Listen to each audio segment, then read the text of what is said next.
What's up YouTube, Dale here from Zephyr, and today I'm bringing you one of the easiest and cheapest upgrades for the brand new Chronicle decks. So they came out today.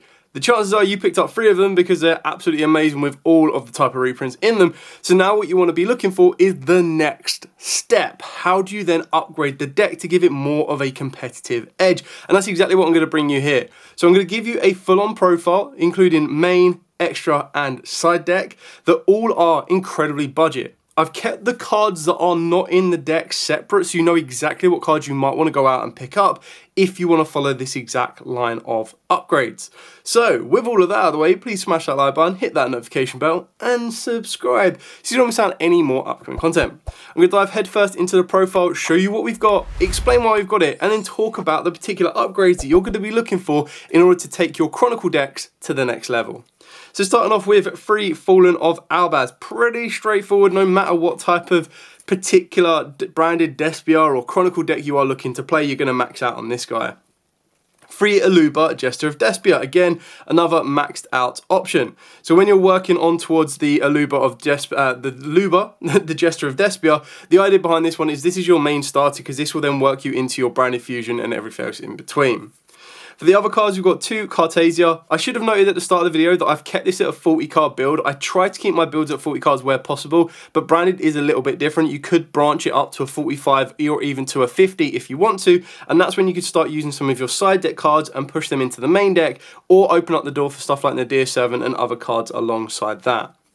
Then we've got the 1 Guiding Quem, the 1 Tri-Brigade Macoria, 1 Despian Tragedy, 1 Albion, the Shrouded Dragon, and then 1 Incredible Ecclesia, the Virtuous. Now, the reason that we play this card in this particular deck is it's so easy to get it from the deck to the grave by being able to go into one of your branded fusion options, but then it also has a very nice ability that if your opponent controls more monsters than you do, you special summon it. It has a quick effect to tribute itself off during the main phase to then summon out a Fallen of Albaz from the deck, which if you know how Fallen of Albaz works, being the ability that when it is summoned to the field, you can discard a card to then fusion into a branded fusion monster. So that can then get you into Mirror Jade, or it can then get you into a Lubellion or an Albion should you want to. On top of that is if a fusion monster is sent to the graveyard this turn and this is in the graveyard, you get to add it back to the hand. So you just get free resource coming back over and over and over again. Not to mention as well, because it is an Ecclesia monster, it gives another line or another effect to the brand new Fallen and the Virtuous. So it actually kind of makes the second effect. If you have an Ecclesia monster in your field or grave, you get to target a monster in either grave and special summon it to the field. So it makes that effect live and very consistent. Then for the Bestials, we've got the 1 Lubellion and 1 Saranir, backed up by 3 Fusion Deployment, which is why we only play 2 Cartasia, because you're going to be able to get Cartasia through access of this one and Albaz. So when you think about it, you've got 4 ways to get to Albaz through monsters, so 3 Albaz itself, plus of course the Incredible Ecclesia. Then you have 3 Fusion Deployments. You've got 7 ways to get to Albaz. With Cartasia on the flip side of that one, you've got 5 ways of getting to it, not to mention ways of getting it to the graveyard and then adding it back to the hand during the end phase. Then got 3-2 Polymerization, like an insanely great field breaker for this particular deck as well.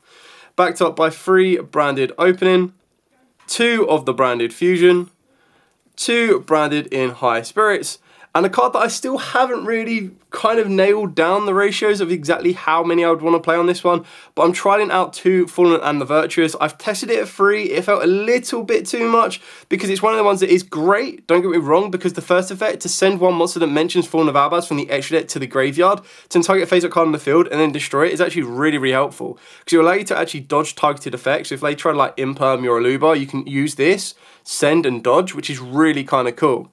But some of the cards we're sending from our extra deck to the graveyard aren't as consistent, and what I mean by that is you're already going to go through an Albion. You're already going to go through probably a Rinbroom. You could probably very easily go through a Titaniclad. So over the grind state of the game, it gets less and less effective. The fact that it's always treated as a branded and a dogmatic card means it's very easily searchable as well. And I felt that 2 was kind of enough, but there's kind of arguments between 2 and 3 depending on what kind of favours you more. Then we've got the 1 branded in red, Lost, Gold Sarcophagus, and of course, branded Retribution.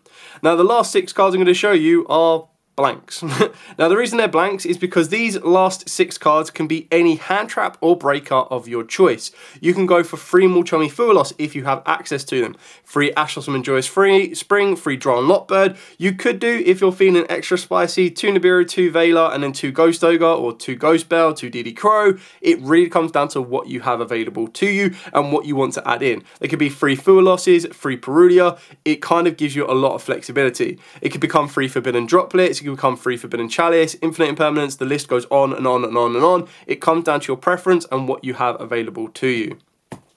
So that's it for the entire main deck. Very, very easy on that one. And as you saw, the only cards that are not included in the Chronicle decks are the 6 hand traps at the end. And if you wanted to just play Nibirus, you could do, and that's in the Chronicle deck anyway.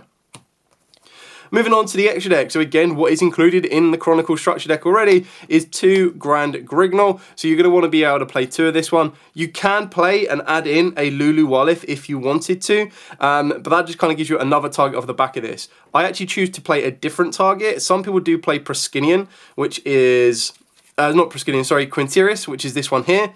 I choose to play Proskinian, which is this card here. So I'll show you these when we get to them because they're your alternative cards that are not in the structure deck. Carrying on, we're playing 2 Albion, the Branded Dragon, 2 Mirror Jade, the Mac Daddy Boss Monster, 1 Lubellion, Rinbrum, Titaniclad, the brand new Dragon that devours the Dogma. And then the cards that we don't have in the structure deck. Now I've put them in specific sleeves so it's very easily identifiable about the cards that are not in the structure deck and what you can upgrade to. Now as an alternative, I like to play Despian Proskinian. The reason I like to play this is it's a Despian monster plus a light and a dark monster. This is a card that can also be summoned off of the back of the Grand Grignol, but it is also a very good super polymerization target. So if your environment is playing lots of lights and darks, you can just super poly their field off, and it's absolutely insane because it allows you to revive a Fusion, Synchro, Xyz, or Link from your opponent's graveyard, or you get to banish it. Entirely up to you. As an alternative, which would do the exact same thing, but rather than requiring a light and dark, it just requires a light or dark and a Despian monster, but this one allows you to reduce the attack of all monsters on the field except level 8 or higher fusions to 0. So you kind of pick which one you prefer. They're both relatively cheap and easy to pick up, so it's not like that big of an issue, so entirely up to you on which one you want to choose. I've gone with the Alba System Dogmatic Calamity. You don't have to play this card, it's just a really kind of cool card to utilize. It's like £3, I believe, from Battles of Legend. Now this one requires 4 Navalbaz plus 6 monsters in your graveyard with different names.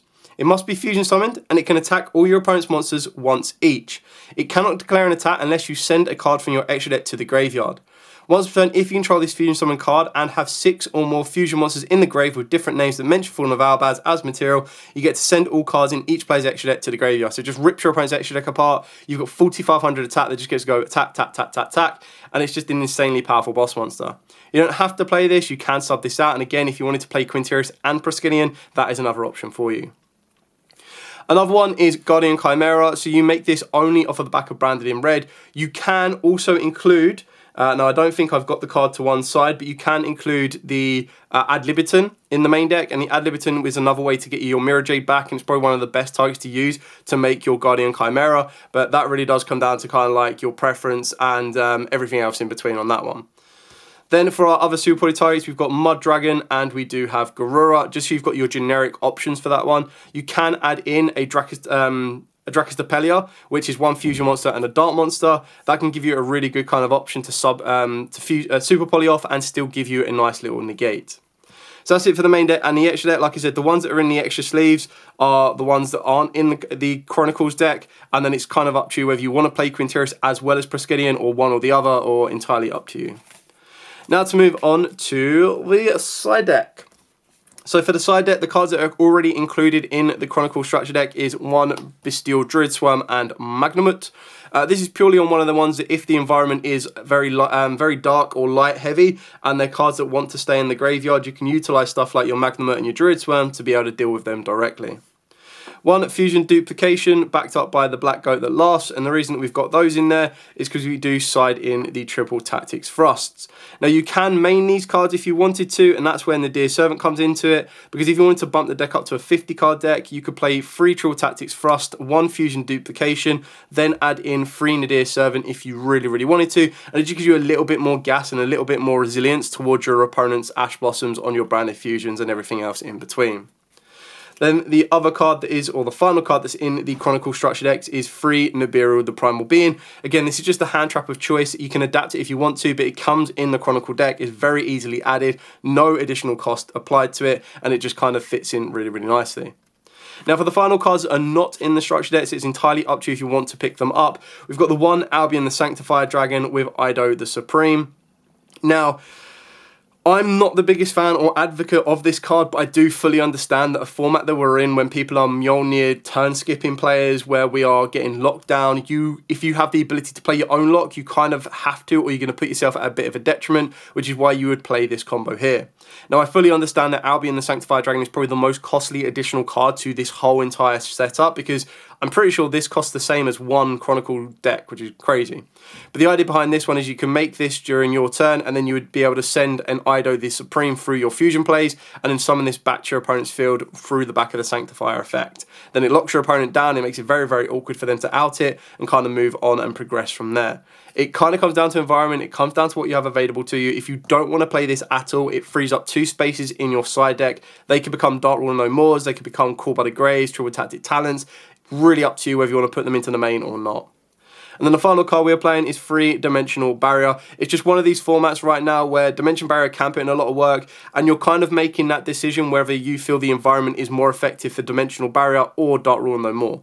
If you think it's going to be more effective for both, then you can find ways to adapt it and put those both in here, and that will cover you for both an aggressive go second option to kind of Dark Rule your opponent's field, pick it apart, and then make sure that they can't come back, or you've got the option of going first, getting access to your Dimensional Barrier, and of course you could afford to play this at less than 3 because you are playing Triple Tactics Thrust, but rather than relying on your opponent to do something, it's always quite nice to max out on a card like this. So you can just go, cool, I've got my D barrier, I'm going to set my D barrier, I'm going to activate my D barrier, and that will skip particular turns. So like if they're playing Mitsurugi, you can skip their turn. If they're playing Drakutal, you can make it very, very awkward unless they have direct access to Fey Mana, and even then it kind of makes it a little bit more tricky to kind of have them play through and break through. So that's pretty much it for the entire profile. Nice little bit of an upgrade there. You're not spending huge amounts of money to upgrade it either. And in total, I think you're looking at like 15 cards to upgrade. So let's have a look at the cards I've specifically chosen. So it's 5 for the extra deck. It's 5 for the side deck. Oh, it would have been so good if it was 5 for the main deck, but it's like technically 6 for the main deck. So technically you're looking for 16 cards to upgrade this, and even then it just takes it up another level.